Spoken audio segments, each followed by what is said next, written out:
안녕하세요. 사업보고서 읽어주는 남자 잔돈사냥꾼TV입니다. 오늘 살펴볼 기업은 양극재 생산 기업으로 유명한 회사이죠. 주식회사 에코프로비엠에 대해서 살펴보는 시간을 갖도록 할게요. 준비되셨으면 바로 시작해 보겠습니다. 기업의 적정 주가입니다. 실제 에코프로비엠이 현재 주가가 주당 12만 4천 원 정도에 형성되어 있는데요.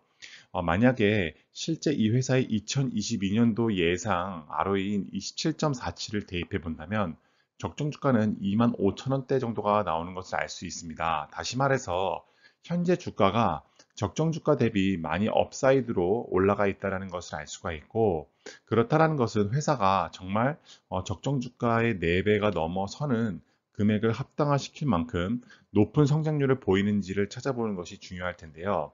그러한 부분을 재무제표적인 측면에서 집중적으로 살펴보는 시간을 갖도록 할게요. 파트 1. 회사 개요입니다.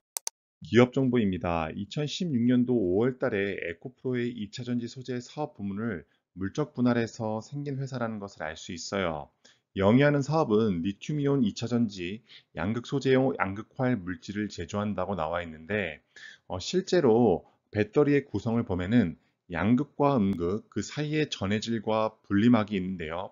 이 양극에서 이 활물질을 생산하는 기업이라는 것을 참고로 알고 넘어가시면 도움이 될 것 같아요. 연결 종속 회사는 4개사 정도가 되고, 주주 구성 현황 및 거래량을 이어서 살펴보시면 보시는 것처럼 모회사인 에코프로 외 특수관계 15인이 51.67%로 주주 구성 현황에서 실제 모회사가 단단하게 꽉 많이 가져가고 있기 때문에 지배 구조 자체는 탄탄하다고 보시면 될 것 같아요. 기타가 그 나머지인 48.33%가 되겠습니다. 거래량을 이어서 살펴보면은 LG에너지솔루션이 0.10, LNF가 0.48% 정도가 되고, 에코프로비엠이 0.94%로 기타 2개의 기업보다는 상대적으로 높은 거래량을 보이는 것을 알 수가 있습니다. 대표이사는 주재훈과 최문호 씨인데 2022년 3월 29일에 선임이 됐고, 앞에서 말씀드렸다시피 최대 주주는 에코프로인 것을 알 수 있어요. 코스닥 시장에는 2019년도에 상장이 되었고, 주식의 총수를 참고로 살펴보면은 실제 현재에는 발행 주식수가 2,200만 주 정도가 되는데, 그 중에 8만 주 정도가 자기 주식수가 된다는 것을 알 수가 있습니다. 본사는 충청북도 청주시에 있습니다. 사업 부문별 매출액 추이인데요. 보시는 것처럼 양극재, 다시 말해서 양극화의 물질을 생산하는데 대부분의 매출, 즉 99.5%의 매출을 다 여기서 발생시킨다는 것을 알 수가 있어요. 다시 말해서 에코프로비미아라는 기업은 양극화의 물질을 생산하는데 온 힘을 쏟고 있다라고 말씀드릴 수 있겠습니다. 사업 부문별 시장 여건입니다. 리튬이온 전지는 양극재, 음극재, 전해질, 분리막으로 구성이 되어 있고, 에코프로 BM은 양극재에 해당하는 NCA와 NCM을 생산하는 기업인 것을 알 수 있어요. 니켈 함량 80% 이상의 소재를 국산화해서 높은 기술 자립도를 확보하고 있고, 실제 전기 자동차의 40%가 배터리가 원가를 차지한다고 나와 있는데, 그 배터리 소재 원가의 40%를 양극재가 차지하고 있다는 것을 참고로 알고 넘어가시면 좋을 것 같아요. 생산 능력 및 수출 동향을 이어서 살펴보겠습니다. 실제 2차 전지는 상반기의 경우 9.1%의 성장을 보이면서 역대 상반기 최고 수출액을 달성하고 있는 상황인 것을 알 수 있어요. 그리고 사업보고서에 나온 자료에 따르면 2020년도에는 5,000톤이었던 것이 2021년도에는 6,400톤, 2022년도에는 7,900톤으로 양극 소재에 대한 생산 능력을 지속적으로 확대시키고 있는 상황이라는 것을 알 수 있습니다.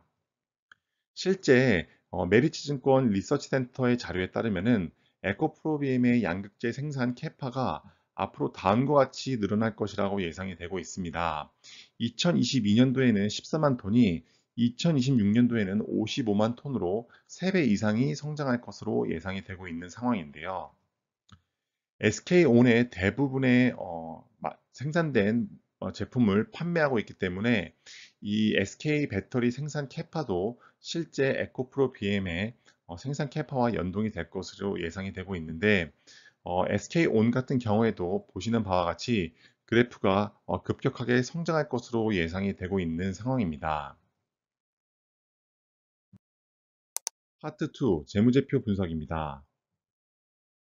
자산부채 자본의 연도별 증감률을 한번 살펴보겠는데요. 우선 좌측 상단에 보면은 자본금은 25.2%씩 성장할 때 자본은 52%, 부채는 51%, 자산은 53%씩 성장한 것을 알 수 있어요. 증자를 꾸준히 계속 해왔다라는 것을 알 수가 있는데 2017년도에 78억 원이었던 자본금이 2022년도에는 240억 원까지 올라간 것을 알 수 있습니다. 같은 기간 동안 자본은 52%씩 성장한 것을 알 수가 있는데요. 아무래도 증자보다 더 큰 수준의 이익잉여금이 쌓여갔다라고 예상을 해볼 수 있을 것 같아요. 부채 같은 경우에도 자본의 성장과 비슷하게 50%대의 굉장히 높은 성장률을 보였다라는 것을 알 수가 있습니다. 그래서 실제 2021년도와 22년도를 살펴보면은 부채가 8,200억 원일 때 지배주주 지분의 자본이 5,500억 원으로 부채를 자본보다 더 크게 가져가는 구조라는 것을 알 수가 있습니다. 2022년도 비슷한 수준이 될 것이라고 예상이 되는데요. 그렇기 때문에 실제 이자 보상 배율이 어느 정도가 되는지를 살펴보는 것이 도움이 되는데 다행히도 실제 레버리지를 사용함에도 불구하고 이자 보상 배율은 25.61배로 양호한 수준을 보인다는 것을 알 수가 있습니다. 2017년도부터 22년도까지 손익계산서 항목별 증감률에 대해서 살펴볼게요. 보시는 것처럼 매출액부터 당기순이익 항목까지 굉장히 높은 수준의 성장률을 보이는 것을 알 수가 있습니다. 아무래도 전기차에 대한 폭발적인 생산과 기후변화 협약으로 인해서 전기 배터리에 대한 수요가 엄청나게 폭증하고 있는 상황인데요. 보시는 것처럼 매출액은 매년 66.8%씩 성장할 때 매출 원가는 68.3%씩 성장해서 그 두 값을 뺀 매출 총이익은 57.3%씩 성장했다는 것을 알 수가 있습니다. 판관비의 경우에도 47%씩 매년 성장했고 영업이익 또한 65.4%씩 엄청난 수준의 성장률을 보였다는 것을 알 수 있고 당기순이익 또한 계속해서 성장해서 매년 70.8%씩 성장한 것을 알 수가 있어요. 자산부채 자본을 영업 성격과 비영업 성격으로 나눠서 ROIC를 한번 살펴보는 것이 도움이 될 텐데요. 2019년도에는 6.33%였던 ROIC가 2020년도에는 7.83, 2021년도에는 9.90%로 ROIC가 지속적으로 개선되는 상황을 보여주고 있다는 것을 알 수가 있어요. 다만 아쉬운 점은 비영업 성격의 순자산이 2019년도에는 마이너스 1,700억 원일 때 2021년도에는 마이너스 4,219억 원으로 그 마이너스 폭이 점차 증가했다라는 것입니다. 실제 우리가 찾아야 할 기업은 A사 분면과 B사 분면에 속한 기업인데요. 보시는 것처럼 19년도, 20년도, 그리고 21년도로 지나가면서 B사 분면 좌측 끝 부분으로 이동하는 상황이라는 것을 알 수가 있습니다. 실제 통장에 얼마가 들어왔고 투자했는지를 살펴볼 수 있는 영업활동과 투자활동 현금 흐름에 대해서 살펴보도록 하겠습니다. 우선 17년도부터 22년도까지 단기 순이익 측면에서 살펴보면은 보시는 것처럼 완만하지만 꾸준히 상승하는 곡선을 보인다는 것을 알 수가 있어요. 17년도에는 152억 원이었던 단기 순이익이 2022년도에는 2202억 원까지 올라갔기 때문입니다. 그렇다면 영업활동 현금 흐름도 같은 추이를 보는지 한번 살펴볼까요?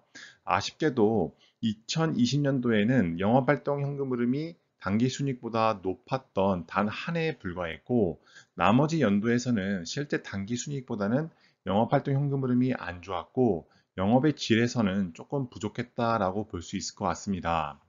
그러면 실제 잉여 현금 흐름 측면에서도 한번 살펴볼게요. 2020년도 플러스 266억 원인 점을 제외한다면 나머지 6개년도에서는 계속해서 마이너스대를 유지하는 것을 알 수가 있고 그 가파름이 2021년도와 22년도에는 가장 커져서 마이너스 3,300억 원, 2022년도에는 마이너스 3,750억 원까지 떨어진 것을 알 수 있습니다.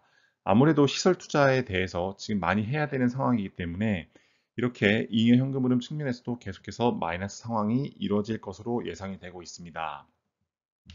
K거 기준에서 살펴봤을 때 단기 순이익은 매년 71%씩 성장했고 활동 현금 흐름은 2% 성장에 불과했다는 것을 알 수가 있습니다. 잉여 현금 흐름 측면에서 봤을 때에도 마이너스 61%대를 가져간 것을 알 수가 있고요. 캐펙스는 그에 반해 53%라는 엄청난 수준의 투자를 계속해서 일궈내는 것을 알 수가 있습니다. 에코프로비엠 주가는 실제 상장된 이후로 매년 70%씩 성장했다는 것을 알 수 있고, 코스닥 주가 대비 시장 수익률보다 훨씬 더 높은 아웃퍼폼을 한 것을 알 수가 있습니다. 현금을 주주에게 나눠주는 배당 성향 및 배당 현황입니다. 17년도, 18년도에는 영원의 배당을 지급했지만 19년도부터 주당 37원, 그 다음에 111원, 227원 정도의 작지만 꾸준히 배당액을 늘려가고 있는 상황이라는 것을 알 수가 있어요. 국고채 3년 기준으로 보면은 3.2%라는 것을 고려해 봤을 때에는 그리 높은 배당액은 아니지만 그래도 배당을 꾸준히 늘려간다는 것은 긍정적인 시그널이라고 볼 수 있을 것 같아요. 파트 3. 기업의 적정 가치 및 재원입니다. 실제 에코프로 BM은 적정 주가가 25,000원대인 것을 앞에서 살펴봤고, 현재 주가가 124,000원대인 것을 살펴봤어요. 여러분이 보시기에 에코프로비엠이라는 기업이 실제 이 회사의 주가가 적정 주가보다 훨씬 위에 있지만 그것을 상쇄할 만한 높은 성장률을 보인다라고 생각하시면 에코프로비엠은 계속해서 가져갈 만한 기업이라고 생각이 되고요. 아니다. 나는 삼성전자와 현대차와 같은 현재 주가가 적정 주가 대비 아래에 있는 가치주를 사겠다라고 생각하시는 분들은 삼성전자와 현대차에 대해서 조금 더 공부해 보시는 게 적절하다라고 판단이 됩니다. 오늘의 한 줄입니다. 수익성 측면에서 봤을 때 계속해서 수익률이 늘어나고 있고 ROE도 성장하고 있는 에코프로비엠인데요. 기업의 성장성을 봤을 때는 실제 전기차 시장이 급속도로 팽창을 하고 있고 에너지 저장 시스템인 ESS도 계속해서 성장이 될 것으로 예상되기 때문에 기업의 성장성 측면에서 봤을 때는 아주 유망하다라고 볼 수 있을 것 같아요. 하지만 그렇기 때문에 주가가 현재 많이 올라가 있는 상태이고 저평가 측면에서 봤을 때는 적정 주가가 현재 주가 대비 많이 아래에 있다라는 것을 앞에서 살펴봤습니다. 배당 성장성을 봤을 때 배당의 금액 자체는 작지만 꾸준히 최근 3년 동안 배당액을 증액시켰다라는 점에서 봤을 때는 배당 성장성이 나쁘진 않아 보이고요. 실제 이 회사가 레버리지를 많이 사용하지만 이자 보상 배율이 25가 넘어간다는 점, 실제 영업 활동으로 벌어들인 돈으로 이자를 다 갚고도 돈이 남는다는 점을 고려했을 때 재무 건전성 또한 아직은 크게 걱정할 부분이 아니라고 생각이 됩니다. 지금까지 에코프로비엠 분석 영상 봐주셔서 감사드리고 해당 영상이 도움이 되셨다면 구독과 좋아요 그리고 댓글 부탁드릴게요. 감사합니다.